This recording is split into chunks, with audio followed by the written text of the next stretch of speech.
વડોદરા મહાનગરપાલિકાની વડી કચેરી ખાતે સાંસદ અને ધારાસભ્યોની પાલિકા સાથેની સંકલન બેઠક મળી હતી. મ્યુનિસિપલ કમિશનર અરુણ મહેશ બાબુ અને પાલિકાના તમામ વિભાગના વડાઓ અને ઉચ્ચ અધિકારીઓ બેઠકમાં હાજર રહ્યા હતા. બેઠકમાં ડભોઈના ધારાસભ્ય શૈલેષ મહેતા, વાઘોડિયાના ધારાસભ્ય ધર્મેન્દ્રસિંહ વાઘેલા, પાદરાના ધારાસભ્ય ચૈતન્યસિંહ ઝાલા, સયાજીગંજના ધારાસભ્ય કેયુર રોકડિયા, અકોટાના ધારાસભ્ય ચૈતન્ય દેસાઈ ઉપસ્થિત રહ્યા હતા અને તેમના વિસ્તારના પ્રાણ પ્રશ્નો અને સરકાર દ્વારા હાથ ધરાયેલા વિકાસલક્ષી કામોના પ્રોજેક્ટ અંગેની માહિતી મેળવી જરૂરી સૂચનો આપ્યા હતા. સયાજીગંજ વિધાનસભા મતક્ષેત્રમાં ટ્રાફિક જામની સમસ્યા મુદ્દે અનેક જગ્યાઓ પર નવા ફ્લાયઓવરની માંગણી તેમણે વડોદરા મહાનગરપાલિકા સમક્ષ કરી હતી અને સાથે સેન ગાર્ડન અને 18 મીટરના નવા રોડ બનાવવા અને દબાણો દૂર કરવા અંગે તંત્રને સૂચન કર્યું હતું. આવનારા દિવસોમાં વડોદરા મહાનગરપાલિકા પાર્કિંગ પોલિસી અને સ્ટ્રીટ વેન્ડર પોલિસી લાવવા જઈ રહી છે તે અંગે તેમણે ઉમેર્યું. દર મહિને સંકલનની બેઠક કોર્પોરેશનમાં લાગતા ધારાસભ્યો સાંસદ સેવા માટેની હોય છે. એમાં આજે અમે સૂચન કર્યું છે. એક તો બાયલીમાં લિનિયર પાર્ટની કામગીરી બાબત અને સરકારમાંથી પણ એને મંજૂરી આપવામાં આવી છે અને ટૂંક સમયમાં એની કામગીરી ચાલુ થશે. બિલ બાયલી કલાલી ખાતેના રસ્તાઓ ખોલવા બાબતની જે વાતો છે એની ચર્ચા કરી છે. અમુક ઠેકાણે 24 મીટરના રસ્તા હોય છે અને 6 મીટર જ ખોલે છે કોઈકના લાભાર્થે અને પછી બાકીના રસ્તા બાકી રહી જાય છે. એટલે અમે કીધું છે કે જેને લાભ આપવો એને આપો, પણ 24 મીટરનો રસ્તો હોય તો 24, 18 મીટરનો હોય તો 18, 12 મીટરનો હોય તો 12 મીટર પૂરેપૂરો ખોલવો પડે. આ જ રીતે બિલ કલાલીમાં તાજા નવીન રસ્તાઓ બજેટમાં લેવામાં આવ્યા છે, પણ હજુ સુધી એની કામગીરી ચાલી નથી થઈ. બિલ બાયલી કલાલીના એ તમામ ચાલુ કરવાનું. બાયલી ગામ જે ગામતળ કહેવાય એમાં ડ્રેનેજ પાણીની સમસ્યાઓ છે કે ભાઈ પાણીની લાઈનો ફાટી જાય છે કે ડ્રેનેજો ઉભરાય છે.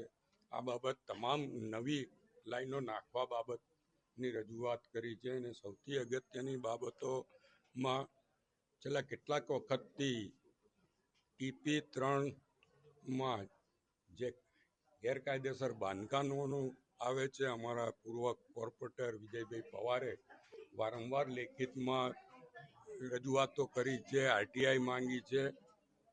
અમે કીધું છે કે એમણે જે રજૂઆત કરી છે ફાઇનલ પ્લોટ નંબર 700, 725, 248 આ બધા પરથી જે ગેરકાયદેસર બાંધકામ હોય એની સામે પગલાં લેવા જોઈએ. કારણ કે છેલ્લા 6-8 મહિનાથી કોર્પોરેટર કે માજી કોર્પોરેટર રજૂઆત કરતા હોય છતાં પણ એમની પર ધ્યાન આપવામાં નથી આવતું અને વિજયભાઈ પવારે જે કામગીરી કરી છે કેટલાક મીડિયાઓએ લીધું પણ છે, પણ એના 700 નંબરના પ્લોટમાં તો 12 લાખ રૂપિયામાં પ્લોટો વેચવામાં આવ્યા છે અને એને ઓન પેપર લખાણો પણ આપવામાં આવ્યા છે. તો ભૂતકાળમાં આવા જે કંઈ લખાણો આપતા હતા ULCના પ્લોટોમાં એની સામે પાસા જેવી કામગીરી કરવામાં આવી છે. તો આવી કામગીરીમાં કેમ ના થાય એના માટે પણ રજૂઆત કરી છે. જોઈએ છે ટૂંક સમયમાં આની પર કઈ કાર્યવાહીઓ થાય છે.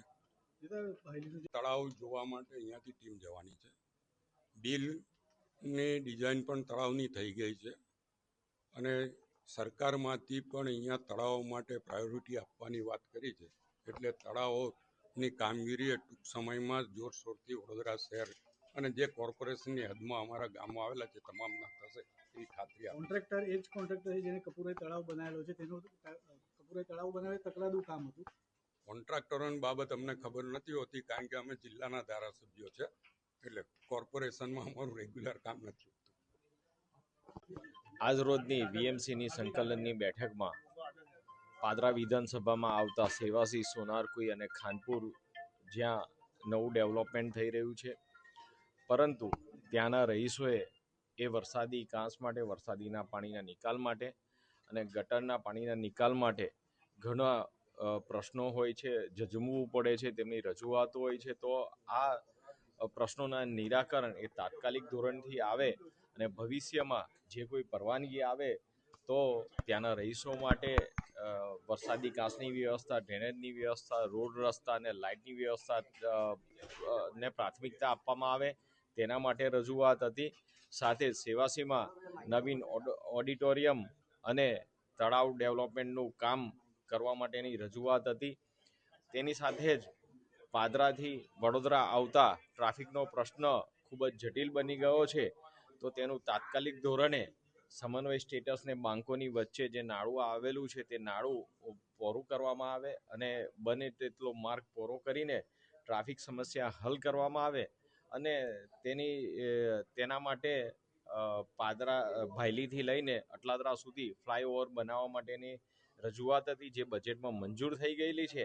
તેને તાત્કાલિક ધોરણે હાથ ધરવામાં આવે તેવી આજની રજૂઆતો હતી. વેમાલી વિસ્તારની અંદર ઘણી સોસાયટીઓ અને ગામની અંદર ડ્રેનેજના પ્રશ્નો છે. એ ડ્રેનેજના અને પાણીના પ્રશ્નો જલ્દી હલ કરીને લોકોને જે મુશ્કેલી ભોગવવી પડે છે એનો ત્વરિત નિકાલ કરવા માટેનું આજે મારું સૂચન હતું. એની અંદર પણ કમિશનરશ્રીએ કીધું છે કે વહેલામાં વહેલી તકે સેફાયરની સોસાયટીઓની અંદર સ્ટ્રીટ લાઇટ અને ડ્રેનેજના કનેક્શનો જોડવા માટે એમને સૂચનાઓ પણ આપી છે. ગુરુવા ગંગાનગર વિસ્તારની અંદર ડ્રેનેજના અભાવના કારણે ઘણા લોકોને કનેક્શન જોડવાના બાકી છે. એમાં પણ એ લોકોએ ખાતરી આપી છે કે અમારું ડ્રેનેજનું કામ લગભગ પૂરું થઈ ગયું છે. જે પ્રમાણે માગણી આવશે એ પ્રમાણે અમે એ વિસ્તારના ડ્રેનેજને જોડવાનું ચાલુ કરશું. પંચવટીથી લઈને ઉંડેરા સુધીનો ખૂબ ખરાબ રસ્તો છે. લોકોને ખૂબ મુશ્કેલી પડે છે. બંને બાજુ દબાણો પણ થઈ ગયા છે અને રસ્તાની બિસ્માર હાલત હોય એમાં પણ કમિશનરશ્રીએ કીધું છે કે આ કામ મંજૂર થઈ ગયું છે અને વહેલામાં વહેલી તકે અમે આ રોડને ચાલુ કરશું અને ગંગાનગરની આસપાસની તમામ સોસાયટીઓમાં રોડના જે પ્રોબ્લેમો છે એની પણ રજૂઆત કરી છે અને સ્ટ્રીટ લાઇટ જ્યાં જ્યાં નથી ત્યાં મૂકવાની પણ મારા વિસ્તારની રજૂઆત. ફ્લાયઓવર એ જે તે જંકશન પર થતા ટ્રાફિકને નિરાકરણ માટે અને લોકોનો સ્મૂધ મૂવમેન્ટ થાય એ દિશાની અંદર ફ્લાયઓવરની જરૂરિયાત હોય છે. અટલ બ્રિજ જ્યારે નહોતો બન્યો ત્યારે આખા રોડ પર જે ટ્રાફિક જામ થતો હતો, જ્યારે અટલ બ્રિજ બન્યો તો એના પછી જે 45 મિનિટ જે પસાર થવામાં લાગતી હતી એ 5 મિનિટમાં એ જગ્યા પરથી વ્યક્તિ પસાર થઈ જાય છે. તો એવી રીતે જ્યાં ફ્લાયઓવર બનાવીએ છીએ ત્યાં એ ટ્રાફિકને ઇઝ કરીને, એટલે એ ટ્રાફિકને ઓછો કરીને વ્યક્તિ સરળતાથી મૂવમેન્ટ કરી શકતો હોય છે. જ્યાં સુધી ટ્રાફિક જામની પરિસ્થિતિ અને ટ્રાફિકનું ભારણની વાત જે રોડ પર ચાલે છે, તો એક તો દિવસે ને દિવસે વેહિકલની સંખ્યા ખૂબ મોટા પ્રમાણમાં વધી રહી છે. લોકો સમૃદ્ધ થાય છે તો એની સાથે વેહિકલ પણ વધી રહ્યા છે. લોકોની અંદર જ્યાં સુધી સેલ્ફ ડિસિપ્લિન નહીં આવે પાર્કિંગ માટે, વેહિકલોને ચલાવવામાં, ત્યાં સુધી આમાં બદલાવ લાવવો એકલા સરકાર માટે શક્ય નથી. હું આપના માધ્યમથી લોકોને પણ અનુરોધ કરું છું કે પાર્કિંગ સ્પેસ પર જ પાર્કિંગ કરવું જોઈએ. પોતાને પ્રિમાઇસીસમાં, પોતાના કોમ્પ્લેક્સમાં, પોતાના ઘરમાં એમ્પલ પાર્કિંગ સ્પેસ રાખીને પણ લોકો પોતાના ઘરમાં વેહિકલ પાર્ક થાય, પોતાની પ્રિમાઇસીસમાં થાય, પોતાના નજીકના એરિયામાં થાય, એ દિશાની અંદર પણ પ્રયત્ન કરવા જોઈએ. કોર્પોરેશન પણ પાર્કિંગ પોલિસી લાવી રહી છે. તો રોડ પર આવશે. જો પાર્કિંગ પોલિસી હવે સામાન્ય સભામાં આપણે મૂકી છે અને થોડા દિવસમાં પાર્કિંગ પોલિસી આપણે અમલ કરવા જઈ રહ્યા છે. થોડા દિવસની અંદર સ્ટ્રીટ વેન્ડર પોલિસીનો પણ આપણે અમલ કરવા કોર્પોરેશન તરીકે જઈ રહ્યા છે. તો આ બંને પોલિસીથી જે મોટા મોટા પ્લોટ છે એને પાર્કિંગ સ્પેસમાં ફેરવીને પણ શહેરના રસ્તા પર થતું પાર્કિંગને આપણે અટકાવવામાં મદદરૂપ થઈશું. હું લોકોને અનુરોધ કરું છું કે પાર્કિંગ યોગ્ય રીતે કરવામાં આવે તો રસ્તા પર ચાલતા ટ્રાફિકની મૂવમેન્ટ ઇઝ થાય. જે રીતે ટ્રાફિક સિગ્નલ પર લોકો સિગ્નલ તોડે છે, કદાચ કોઈ વ્યક્તિ ટ્રાફિક સિગ્નલ પર ઊભો હોય અને જુએ ને તો એવરેજ ટ્રાફિક સિગ્નલ પર લોકો સિગ્નલ તોડી રહ્યા છે. તો અમે પોલીસને પણ રજૂઆત કરી છે એની પર કડકમાં કડક એક્શન લે. જો ટ્રાફિક સિગ્નલ તૂટવાની ઘટના ઘટશે તો ટ્રાફિક મૂવમેન્ટ ખૂબ ફાસ્ટ થશે અને ટ્રાફિક મૂવમેન્ટ ઝડપથી થવાના કારણે પણ આ ટ્રાફિકની સમસ્યાનું નિરાકરણ શક્ય છે. સરકારના, પબ્લિકના અને ડિસિપ્લિન આના સહયોગથી તમામ સમસ્યાનું નિરાકરણ શક્ય છે. તો દર મહિને જે કોર્પોરેશનની કમિશનરશ્રીની અધ્યક્ષતામાં બેઠક મળતી હોય છે તેમાં બધા જ ધારાસભ્યો આવીને પોતાના વિસ્તારની રજૂઆત કરતા હોય છે. આજે સયાજીગંજ વિધાનસભાના અનેક પ્રશ્નોના મુદ્દે આજે માનનીય કમિશનરશ્રીને મેં રજૂઆત કરી છે. સયાજીગંજ વિધાનસભાને સ્પર્શતા જેટલા વિસ્તારની અંદર ટ્રાફિક જામ સામાન્ય જનતાને ખૂબ મોટા પાયે નડે છે. ધારો કે ગોત્રી યશ કોમ્પ્લેક્સ પાસે ટ્રાફિક જામની પરિસ્થિતિમાંથી રોજ લોકોને પસાર થવું પડે છે. તો યશ કોમ્પ્લેક્સ 4 રસ્તા પાસે નવીન ફ્લાયઓવર બને અને એના નીચેનું જે શાક માર્કેટ છે એને ઇસ્કોન હાઇટ્સની બાજુમાં સ્પોર્ટ્સ કોમ્પ્લેક્સની સાથે એક શાક માર્કેટનો સમાવેશ કરવામાં આવે. એ તો અમે રજૂઆત કરી છે, પણ ફ્લાયઓવર નવો બનાવવાની આજે અમે ત્યાં માગણી કરી છે. એવી જ રીતે ઝાયડસ જે વડોદરા શહેરનો એન્ટ્રી પોઈન્ટ કહેવાય, ત્યાં 4 રસ્તા એટલે ગોત્રી રોડના ખૂણાનો ભાગ કહેવાય, ઝાયડસ હોસ્પિટલ ઝાયડસ કંપનીવાળા જે 4 રસ્તા છે ત્યાં પણ એક નવો ફ્લાયઓવરની અમે માગણી કરી છે. એના સિવાય ITI 5 રસ્તા પાસે પણ રસ્તો ખોલવાની પણ રજૂઆત છે અને ત્યાં પણ સર્વે કરીને ત્યાં પ્રાથમિક ફ્લાયઓવરની જરૂરિયાત છે કે નહીં એ દિશાની અંદર પણ અમે ત્યાં માગણી આજે કરવામાં આવી છે.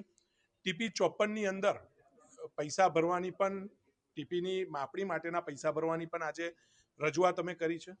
છેલ્લા 1 અઠવાડિયાથી ગોરવા વિસ્તારની અંદર દબાણો હટાવવાની મોટી ઝુંબેશ એ અમારા કોર્પોરેશન દ્વારા, રાજ્ય સરકાર દ્વારા હાથ ધરવામાં આવી હતી. એમાં દશામા મંદિરની પાછળના ભાગમાં હાઉસિંગ બોર્ડની જગ્યામાં આશરે 300થી વધુ ઝૂંપડાઓ હટાવવામાં આવ્યા હતા. એ વિસ્તારના નાગરિકોની ઘણા વર્ષોથી રજૂઆત હતી કે આજુબાજુ ગંદકી થાય છે, ઇલીગલ પ્રવૃત્તિઓ થાય છે, તો આને હટાવવા જોઈએ. પરંતુ એમાં 50-60 વર્ષથી પણ જે લોકો રહેતા હતા એવા 8-10 ઝૂંપડા છે એને પણ હટાવવામાં આવ્યા છે, કારણ કે સરકારની જગ્યામાં એ ઝૂંપડાઓ બનેલા હતા. તો આજે અમે એ 8-10 ઝૂંપડાઓને પણ કોર્પોરેશન દ્વારા કોઈને કોઈ સ્કીમની અંદર ફ્લેટ ફાળવવામાં આવે અને એ 8-10 ઝૂંપડા જેના 50-60 વર્ષથી આ જગ્યા પર રહેતા હતા એને ન્યાય મળે એ દિશાની અંદર અમે આજે રજૂઆત કરી છે. એની સાથે છાની લિનિયર પાર્ક હોય, ગોરવા શાક માર્કેટની બાજુમાં ઝેન ગાર્ડન બનાવવાની વાત હોય, અચ્છા મધુનગરથી વૃંદાવન ચોકડી સુધીનો 18 મીટરનો રોડ બનાવવાની વાત હોય કે પંચવટી 4 રસ્તાથી રૂબી સર્કલ સુધીનો 18 મીટરનો રોડ પેવર બ્લોક સાથે બનાવવાની વાત હોય, આવી અનેક રજૂઆત. મધુનગર જ્યારે 4 રસ્તા પર દબાણ તોડ્યા છે તો મધુનગરથી નવાયાર્ડ તરફ જતો રોડ આખો 18 મીટરનો નવેસરથી 24 મીટરનો રોડ ફરી નવેસરથી આખો બનાવીને પેવર બ્લોક સાથેનો બનાવવામાં આવે. કોઈ પણ દબાણ હટાવીએ છે તો એ ડેવલપમેન્ટ એ વિસ્તારનું પણ થવું જરૂરી છે. તો મધુનગરથી કેનાલ બ્રિજ સુધીનો અને મધુનગરથી નવાયાર્ડ સુધીના નવા રોડ રસ્તાઓનું ડેવલપમેન્ટ થાય એ દિશાની અંદર પણ અમારી રજૂઆત આજે કરવામાં આવી છે. આવા અનેક મુદ્દાઓ લઈને આજે અમે માનનીય કમિશનરશ્રી સાથે આજે ડિટેલ શરૂઆત ચર્ચા પણ કરી છે.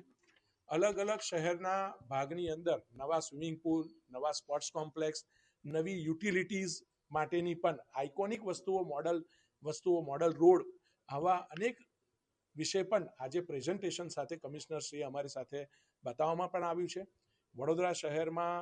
વડોદરા શહેરનો રેન્કિંગ ક્યાં સારો છે, કયા રેન્કિંગમાં વડોદરા શહેરે આગળ આવવાનું છે, એ દિશાની અંદર પણ આજે અનેક રજૂઆતો અને અનેક માગણીઓ આજે વિવિધ ધારાસભ્યો દ્વારા પણ કરવામાં આવી છે.